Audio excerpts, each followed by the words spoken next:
bienvenue sur le show. Aujourd'hui, je te partage des conseils qui vont t'aider à finalement passer la barre des 100 000, qui vont faire de toi un meilleur entrepreneur. Écoute, j'aurais tellement aimé savoir ces conseils-là quand je me suis lancée en entreprise. J'aurais aimé qu'on me dise les vraies affaires. J'aurais aimé qu'on me donne des conseils vraiment pertinents sur, OK, qu'est-ce qui t'attend ou qu'est-ce que tu fais en ce moment qu'il faut que tu arrêtes de faire parce que sérieux, ça va pas t'aider, ça va pas t'amener au next level. Puis parfois, on a juste besoin d'un petit pep talk quand c'est vraiment difficile parce qu'on se le cachera pas. Les 2 premières années en entrepreneuriat peuvent être extrêmement difficiles. OK? Je sais qu'il y a beaucoup de gens qui vendent du rêve en ligne. Puis peut-être même que tu me regardes et tu es comme, Karine, toi, tu l'as atteint ton 100 000 la première année. Oui, mais j'ai travaillé très fort. Je dis pas que tu travailles pas fort, c'est pas ça que je dis non plus, mais j'ai travaillé très fort et j'avais quand même déjà un certain background. J'étais quand même très bien entourée. J'ai été chercher des coachs dès le début aussi. Donc, tu sais, j'ai mis beaucoup de choses en place dès le début. Fait que c'est ce que je vais te partager aujourd'hui, vraiment des conseils concrets sur ce que tu peux faire pour t'aider, puis surtout que de voir aussi pourquoi c'est si difficile, puis qu'est-ce qui te retient finalement. Fait que la première chose, c'est que la courbe d'apprentissage, on va être ben honnête, là, la courbe d'apprentissage, les 2 premières années, elle est assez intense. Il y a beaucoup de choses à mettre en place et il y a beaucoup de choses que tu vas devoir faire toi-même parce que souvent, on n'a pas les ressources quand on commence.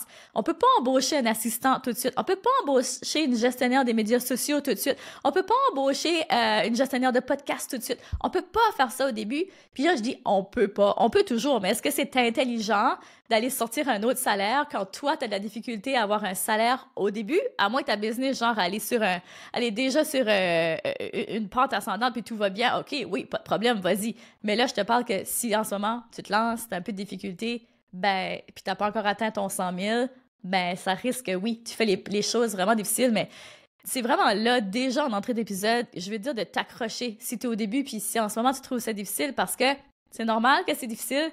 Ça fait partie de la game, ça fait partie de l'amour du jeu, puis je vais vraiment transmettre ça aujourd'hui, puis que tu sois réaliste par rapport à ça, parce que je sais justement, on vend beaucoup de rêves sur les médias sociaux, mais dans la réalité, les gens qui réussissent à passer le seuil de la première année ou de la 2e année est quand même minime. Tu sais, c'est un peu comme les mariages. Si t'es capable de traverser ta première année, ta 2e année, hey, après ça, ça va beaucoup plus smooth. Mais c'est la même chose pour ta business. Les statistiques sont pratiquement les mêmes. Fait, accroche-toi, puis sois juste conscient de ça. Que tu sais, c'est une grande courbe d'apprentissage. Il faut juste que si tu as besoin de backup plan la première année, moi, je le dis tout le temps à mes clientes, surtout celles-là qui sont dans le plan 0-100, qui font juste débuter. Hey, lâche pas ton travail, tu sais, qui t'amène un salaire constant tout de suite. Bâtis quelque chose, joue intelligemment. Il y a certaines personnes qui, par exemple, ils vont être beaucoup plus driven de lâcher leur emploi puis de genre se lancer dans le vide. Parfait, écoute, si c'est toi, you do you. Je vais jamais dire à quelqu'un de pas faire ce qu'il a vraiment envie de faire. Je conseille toujours aux gens de suivre leur intuition, excuse-moi. Leur intuition. Mais, j'allais pas dire leur intention, mais c'est la même chose dans le fond, intention, intuition. Mais tu sais, vraiment important de s'écouter. Mais pour moi, personnellement, qui déteste le danger, qui déteste les gambles, malgré que je suis entrepreneur, puis oui, je prends de plus en plus de gambles parce que j'ai développé cette confiance-là en moi aussi. Et ça, c'est la 2e chose qu'il va vraiment falloir que tu bâtisses et que tu sois conscient. Au début, là, tu vas avoir peur. Souvent. Vraiment.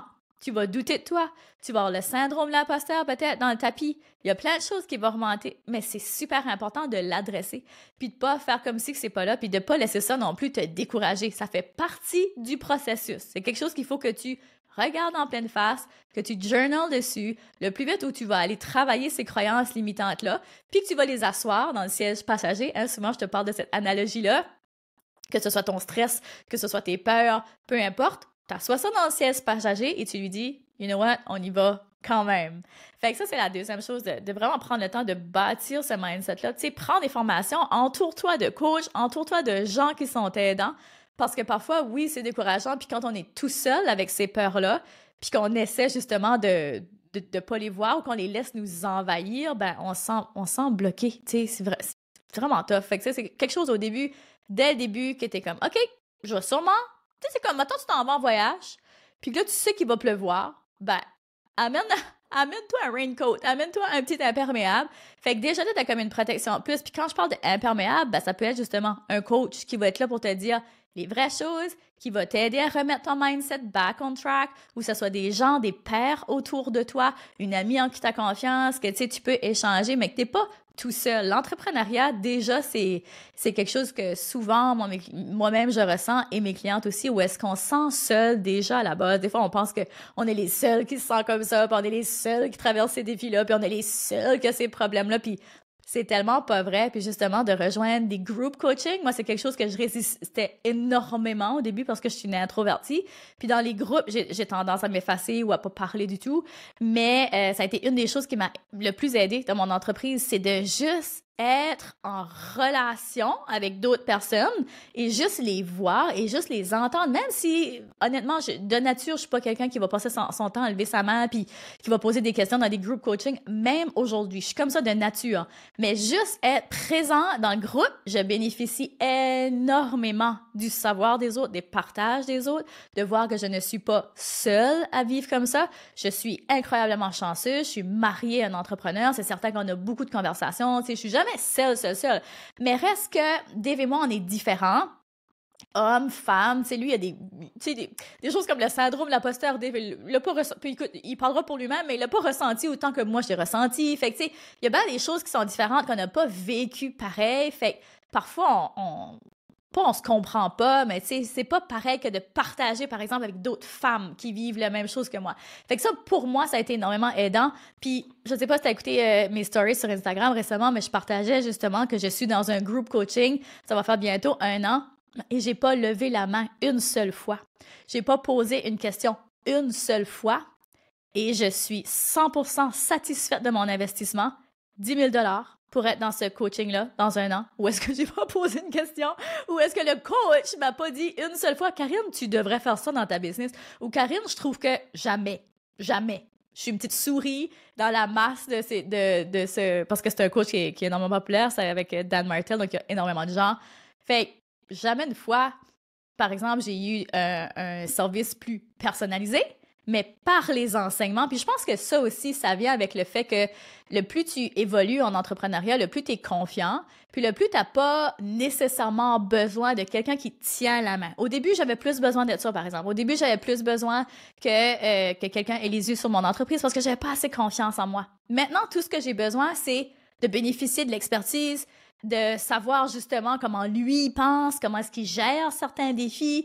Puis juste ça, pour moi, c'est extrêmement aidant. Fait que je suis 100% satisfaite de mon investissement. Fait que tu vois qu'il y a une évolution, puis il faut vraiment que tu apprennes à te faire confiance. Quand je te dis que le mindset, c'est important dans l'entrepreneuriat, c'est pas juste important, c'est comme 80% de ce qu'il faut que tu développes. Puis souvent, les gens, ils veulent pas entendre parler de ça. Les gens sont comme, oui, mais donne-moi des stratégies pour avoir plus de gens sur ma newsletter, pour ramener plus de trafic sur mon funnel, sur mon site web. Oui, super important. Mais si ton mindset est tout croche, tu seras pas capable de te présenter, tu seras pas capable de vendre ton offre. Ça, c'est toutes des choses qu'on va parler. Fait que même si tu ramènes énormément de trafic, si tu n'es pas capable de convertir ce trafic-là en client, ben, ça mène nulle part. Fait que ça, c'est vraiment ce que je te dirais par rapport à ce point-là. Et le troisième point, c'est par rapport aux attentes irréalistes. Au début, justement, on se lance en entrepreneuriat. Moi, mon attente, quand je me suis lancée, c'était simplement de faire 125 $ de l'heure. Pour moi, je voulais remplacer mon salaire de psychothérapeute. Je voulais juste pas que ça vienne affecter notre style de vie. J'avais déjà Charliana, même Michaela à l'époque. Fait j'avais déjà 2 jeunes enfants.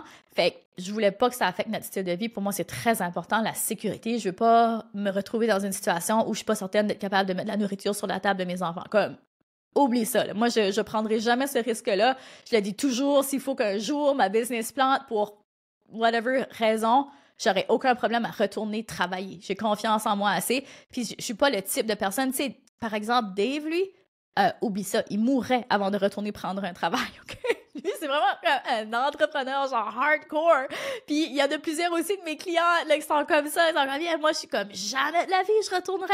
Puis écoute, on est tous différents. Mais moi, je déteste ça, tu sais, le risque. Fait que c'était vraiment important pour moi d'atteindre ce but-là. Après, chose que j'ai bien faite du début, c'est que je savais que ça risquait d'être long. OK, je risquais d'être long, fait que, tu sais, je m'avais quand même mis de l'argent de côté. Fait que j'étais pas à la gorge quand je me suis lancée. Puis ça, c'est une erreur que beaucoup de gens font. Ils se lancent justement trop vite dans le vide. Ils n'ont pas de coussin sécuritaire financier. Fait que là, ils sont comme pressés que ça fonctionne. Puis là, ça fonctionne pas assez vite. Fait que là, ils se découragent. Puis là, ils pensent qu'ils sont pas bons. Puis ils pensent que leur service n'est pas bon ou leur produit. Mais c'est pas ça. C'est juste que parfois, ça prend plus de temps. Puis c'est plate à dire, mais il y en a qui vont décoller leur business plus vite que d'autres. Il y en a qui vont faire dans 6 mois ce que toi, tu feras peut-être dans 2 ans. C'est plate à dire, mais tu sais, les façons de bypasser ça, si on veut, ou d'aller plus vite, c'est comme je te dis, c'est de prendre ces conseils-là, c'est de t'entourer des bonnes personnes, puis c'est de faire les actions. C'est aussi simple que ça parfois, mais il faut quand même avoir des attentes réalistes, puis te dire, hey, ça se peut que je lance ma business, puis que ça prenne 1 an, 2 ans, avant que je fasse mon premier 100 000. C'est peut-être plus long pour toi pour intégrer des concepts. C'est peut-être plus long pour toi de mettre ça en action. On est tous différents, là. Il faut être réaliste par rapport à ça. Fait que moi, je pense vraiment que c'est important d'avoir un filet de sécurité, un petit coussin de sécurité, juste pour être capable d'être plus léger dans sa création. Parce que quand on est entrepreneur, on doit être créatif, surtout au début, parce que comme je te dis, on fait beaucoup de choses soi-même. On doit avoir de la place pour être capable de gérer tous ces défis-là, gérer cette croissance-là. Il faut avoir de la place pour cette croissance-là, si on veut. Si on est toujours stressé, si on est toujours au pied du mur, si on n'a pas de place, on n'a pas de temps, c'est vraiment, vraiment difficile. Fait que ça, c'est toutes des choses à mettre en place. Et gérer aussi, tu sais, les frustrations qui viennent avec ça quand ça va pas aussi vite que l'on voudrait, tu sais. Je donne souvent l'exemple des médias sociaux parce que les gens pensent que le plus vite que tu as des gens sur les médias sociaux, le plus tu fais d'argent. Je vais te dire tout de suite, là, je ne veux pas dire que ça n'a pas de lien, mais ça n'a pas le lien que tu penses, le nombre de followers que tu as et ton compte de banque, le nombre d'argent que tu as dans ton compte de banque. Les gens sont comme, ben là, si j'ai pas 10 000 personnes minimum, je pourrais jamais arriver aux 100 000. Hey, c'est tellement pas vrai. Genre, je faisais 100 000 puis j'avais 3 000 personnes sur mon Instagram. Ça veut rien dire, encore une fois. Je pense que c'est important, mais je pense que tu me saisis quand je dis ça. Et il y a des gens à la tonne qui ont des 100 000 et plus personnes. Écoute, j'ai déjà vu des personnes avec des 500 000 puis pas avoir 100 000 dans leur compte de banque. Tu comprends? Fait que faut pas se fier à ça, puis c'est justement des fois, on se bâtit des attentes qui sont totalement irréalistes, puis ça crée des frustrations. Fait que, déjà de savoir ça, j'espère que c'est aidant pour toi, puis que tu retournes dans cette OK, you know what, je focus sur aujourd'hui. Qu'est-ce que je peux faire aujourd'hui qui va me ramener plus proche de mon but? Puis d'arrêter de toujours vouloir courir. Ramène-toi à l'instant présent. Qu'est-ce que je peux faire aujourd'hui? Comment est-ce que je peux mettre ça en place? Moi, pour vrai, tu sais, je fonctionne au trimestre. Donc, je ramène toujours mes buts au trimestre. Et depuis que je fais ça, là, je suis tellement moins frustrée. Oh my God, que je suis moins frustrée parce que je suis comme, OK, ce mois-ci, j'ai arrêté de me mettre. Pour moi, au début, on ne connaît pas la gestion de la charge. Pour ça, j'en parle dans Productivité féminine. On se met trop de grands buts avec pas assez de temps, puis on ne sait pas trop comment de temps ça va nous prendre pour faire les choses parce qu'on est on commence juste en entrepreneuriat. Fait qu'on n'est pas encore très. Tu sais, on sait pas trop de la gestion de la charge, justement. Fait qu'un coup que ça, c'est plus clair, ben tiens, là, ça devient de moins en moins frustrant parce qu'on sait ça, c'est vraiment réaliste, je vais être capable d'atteindre ça dans un trimestre. Ça l'est pas du tout, je vais aller chercher de l'aide ou je vais diviser ça en 2. Fait que ça devient beaucoup, beaucoup, beaucoup moins frustrant. Et ensuite, l'autre chose que je vois tout le temps qui bloque mes clients d'atteindre justement leurs 100 000 plus rapidement ou de faire de l'argent tout court plus rapidement, c'est la chère procrastination. Il y a tellement de procrastination au début, puis ça, c'est encore une fois lié avec le syndrome de l'imposteur, la peur et tout ça, sortir de sa zone de confort, la peur d'être vu, la peur de show up sur les médias, la peur de passer son message, le money mindset blocks aussi qui vient avec tout ça. Donc souvent, c'est ça, les gens procrastinent ou les gens vont cacher ça derrière du perfectionnisme, qui est la forme la plus élevée de procrastination, on s'entend, c'est simplement de la procrastination avec du rouge à lèvres, hein, le perfectionnisme. Donc, on va se dire, c'est pas encore assez bon, ou je peux pas lancer mon podcast parce que j'ai pas le bon lighting, j'ai pas le bon micro, j'ai pas la bonne caméra, whatever. Je peux pas sortir mon offre parce que là, non, c'est pas encore assez parfait. Ben non, je voudrais engager une graphiste, puis là, ça finit plus, c'est tout des petits détails, je suis pas encore assez confiante de mon offre, blablabla.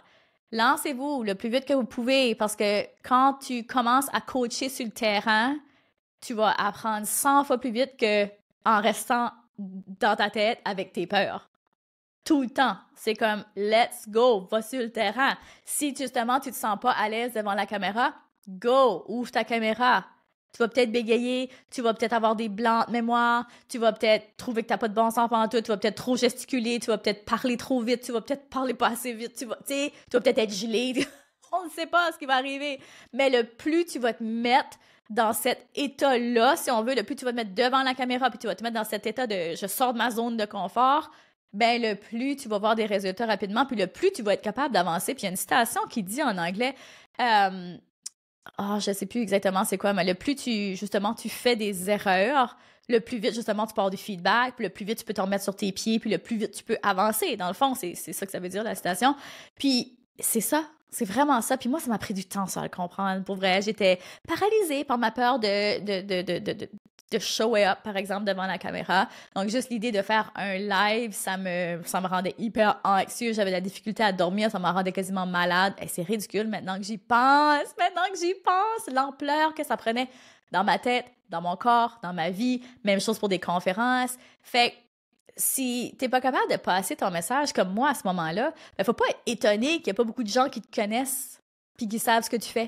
Tu sais, les gens, ils sont sceptiques à la base, OK? Si on retourne dans la psychologie humaine, les gens sont sceptiques à la base. Ils ont besoin d'être convaincus. Ils ont besoin de gagner ta confiance. Ils ont besoin de voir que... Ben, c'est plutôt le contraire, que eux gagnent ta confiance, whatever.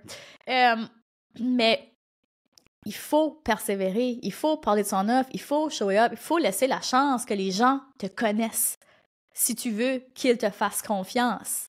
Donc, vraiment très important de show up, de laisser la procrastination de côté, de reconnaître justement quand tu es dans un mode de procrastination. Maintenant, moi, je le reconnais.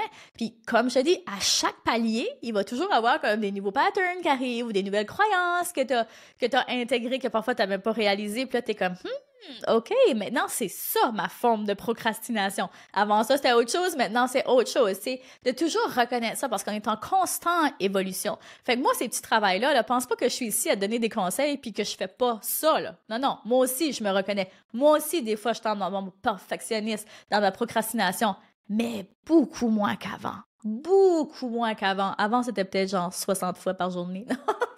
Puis aujourd'hui, c'est peut-être 60 fois par année. Non, j'exagère, mais tu sais, c'est toutes des choses que maintenant, je suis capable de reconnaître et de stopper, puis de juste reprendre un autre, de choisir différemment, dans le fond. C'est juste ça, c'est choisir différemment.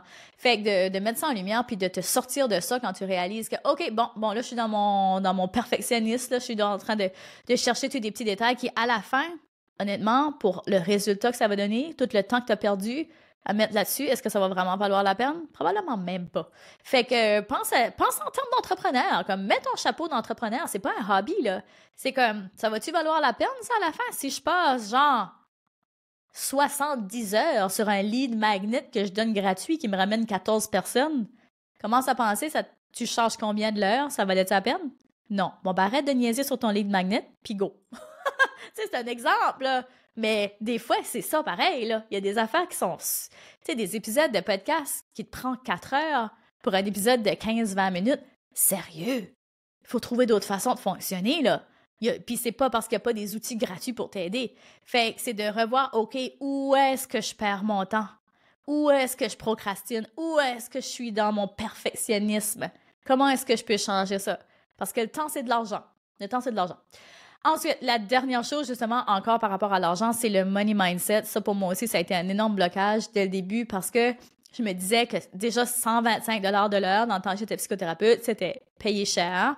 Puis là, je me disais, ben oui, mais là, j'ai des assurances, tu sais, qui couvraient ça. Fait que là, au début, que les gens allaient me payer ça de leur poche, et là, je le vois énormément, tu sais, avec on travaille beaucoup avec des naturopathes, puis parfois, justement, ils sont couverts par des associations.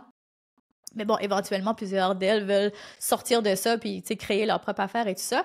Fait que ça leur fait peur, souvent, d'arrêter de donner, justement, des reçus d'assurance. Ça fait peur, je le reconnais. Moi aussi, j'étais là, ça m'a fait peur au début. Mais il y a tout ce shift-là de money mindset à faire quand on devient entrepreneur, surtout si tu veux, tu sais, t'enligner, justement, dans la high-end, comme nous, on fait, justement, avec du high ticket. Donc, on vend pas des offres à 125$, on vend des offres à des milliers de dollars. Mais maintenant, je pense plus en termes d'heures. Maintenant, je pense plus à comment je charge de l'heure. C'est pas ça le point du tout maintenant. C'est la transformation que j'apporte. c'est ça que je charge, c'est la transformation que j'apporte.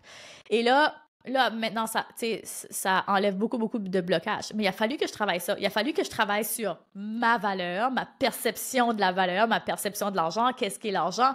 Puis la minute que j'ai compris que l'argent, c'est simplement un échange d'énergie. La minute que j'ai compris que, hey, moi, là, quand je veux vraiment quelque chose, là, je suis contente de payer. Je suis contente de sortir mon argent. Justement, quand je veux embaucher un coach, comme là, 10 000 $. Avant ça, 10 000 $, t'es malade, j'aurais jamais payé 10 000 $ parce que j'étais pas là dans mon développement personnel, j'étais pas là dans mon money mindset. Je pouvais même pas voir la valeur de 10 000 $ parce que si, bolo, 10 000 $, ça m'aurait pris tellement de temps faire 10 000 dans ma tête, là, ça m'aurait pris tellement de temps faire 10 000 $. Aujourd'hui, je suis comme, ben voyons non, 10 000 $, OK, sure, let's go. Comme pour 1 an en plus, wow, what a deal. Tu vois, pourtant, tu sais, je suis la même personne, mais il y a une évolution qui s'est faite. Puis c'est pour ça que il faut que tu sois capable de travailler ça, puis ça va venir, ces choses-là. Peut-être qu'encore aujourd'hui, tu es encore mal à l'aise avec l'argent, mais c'est de commencer à faire le travail, puis de dire, OK, comment est-ce que... Parce que si tu n'es pas capable de parler avec confiance de tes offres, si toi, tu es mal à l'aise en nommant le prix de tes offres, pourquoi une autre personne serait à l'aise à te payer ce prix-là? Puis justement, quand tu réalises que quand toi, tu veux une coach ou tu veux, par exemple, une super belle robe au magasin, elle est un petit peu plus chère que ce que tu paierais d'habitude, mais tu l'aimes tellement, tu te vois tellement la porter, elle te ferait sentir tellement belle, ben t'es content de la payer. Imagine si la vendeuse te disait « Non, je pense que ça va pas avec votre salaire, madame, vous pouvez pas l'avoir. » Puis là, ça me fait penser à Pretty Woman. Je sais pas si tu as écouté ce film-là, où Julia Roberts va dans le magasin, puis elle veut s'acheter cette robe-là, puis la vendeuse la regarde d'un air hautain, puis elle est comme non, ça te fera pas, ou c'est pas pour toi ce type de robe-là, ou quelque chose comme ça. Puis Julia, elle sort, puis elle est super frustrée de cette interaction-là, et avec raison.